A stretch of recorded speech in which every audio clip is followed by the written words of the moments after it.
చేసుకోండి, లేకపోతే పరిణామాలు మరింత తీవ్రంగా ఉంటాయి అని చెప్పి ట్రంప్ ఇరాన్ని హెచ్చరిస్తూ ఉన్నారు సార్.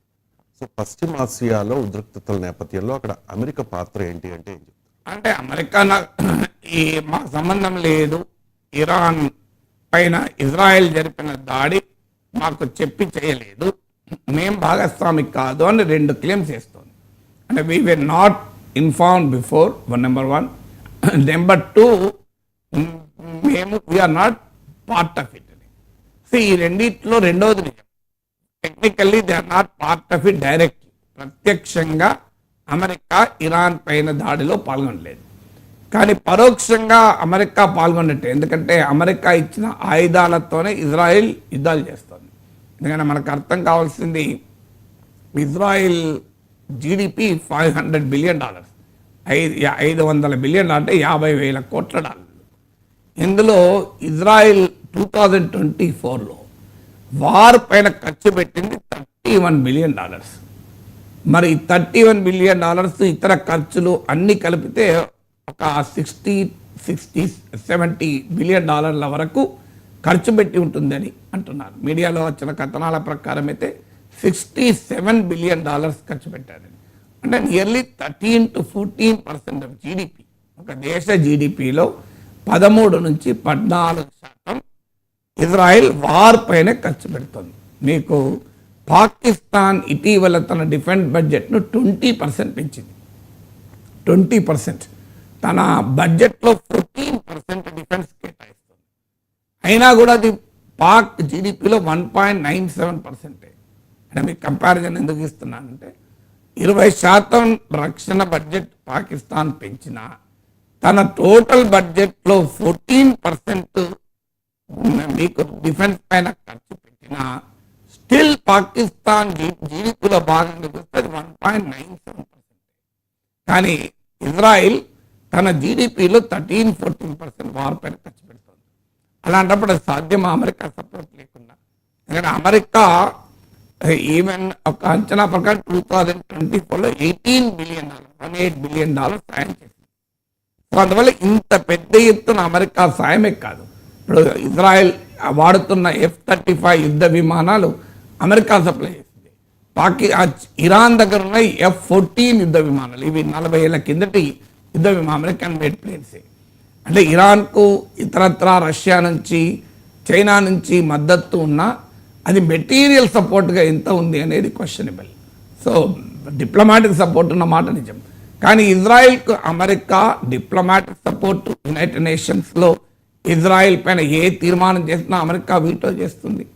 అలాగే మిలిటరీ సపోర్టు, ఫైనాన్షియల్ సపోర్టు, ఇంత పెద్ద ఎత్తున సపోర్ట్ చేసి ఇజ్రాయెల్ న్యూక్లియర్ ప్రోగ్రామ్ అమెరికా పుణ్యమే.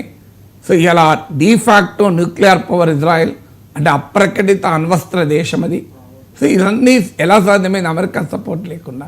అందువల్ల ప్రత్యక్షంగా ఇరాన్పై జరిగిన తాజా దాడుల్లో అమెరికా పాల్గొనకపోవచ్చు, కానీ ఏ రకంగా చూసినా అమెరికా భాగస్వామి ఇందులో ఉంది. ఇక ఇంకో క్లెయిమ్ మాకు చెప్పలేదు అని.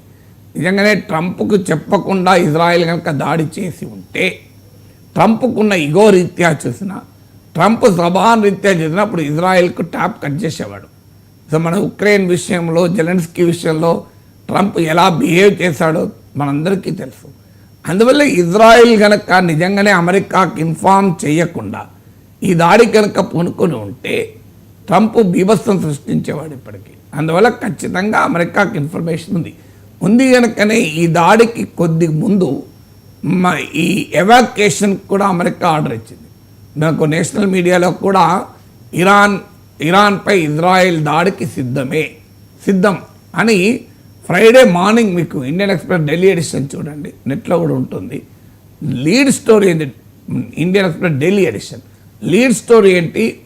Israel prepares for war on attack on Iran అని. అందువల్ల భారతదేశంలో దినపత్రికలకే తెలిసినప్పుడు అమెరికాకి తెలియదా ఇరాన్ పైన దాడి చేయబోతోంది అని? సో అందువల్ల నాకు తెలియకుండా జరిగిన దాడి అని అమెరికా వ్యాఖ్యానించడంలో అర్థం లేదు. పూర్తి with full knowledge and full information, ఇండైరెక్ట్గా ఫుల్ పార్టిసిపేషన్తోనే అమెరికా చేస్తున్న దాడి. ఇక ముందు కూడా ఇరాన్ తీసుకున్న వైఖరి ఏంటి? సేమ్ రష్యా తీసుకున్న వైఖరి ఇరాన్ తీసుకుంది.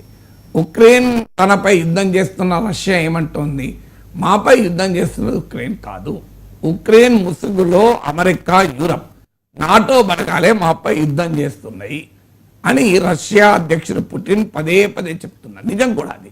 ఉక్రెయిన్కు మద్దతుగా ఉన్నదల్లా నాటోనే. సో నాటో మద్దతు లేకుంటే ఉక్రెయిన్ ఆ రష్యాతో వార్ చేయడం సాధ్యమే కాదు.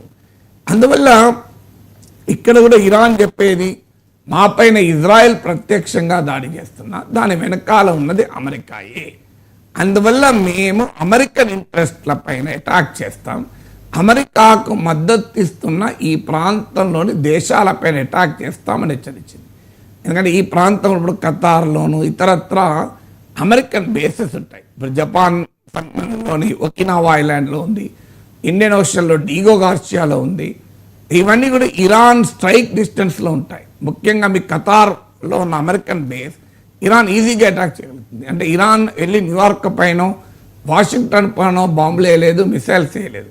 కానీ ప్రపంచవ్యాప్తంగా ముఖ్యంగా వెస్ట్ ఏషియా ప్రాంతంలో ఉన్న అమెరికన్ మిలిటరీ బేసెస్ పైన అటాక్ చేసే అవకాశం ఉంటుంది. అది ఇరాన్ హెచ్చరిస్తుంది కూడా. అందుకే ట్రంప్ అంటున్నాడు, మాపై కనుక దాడి చేస్తే ఇక ఇరాన్ మిగలదు అని.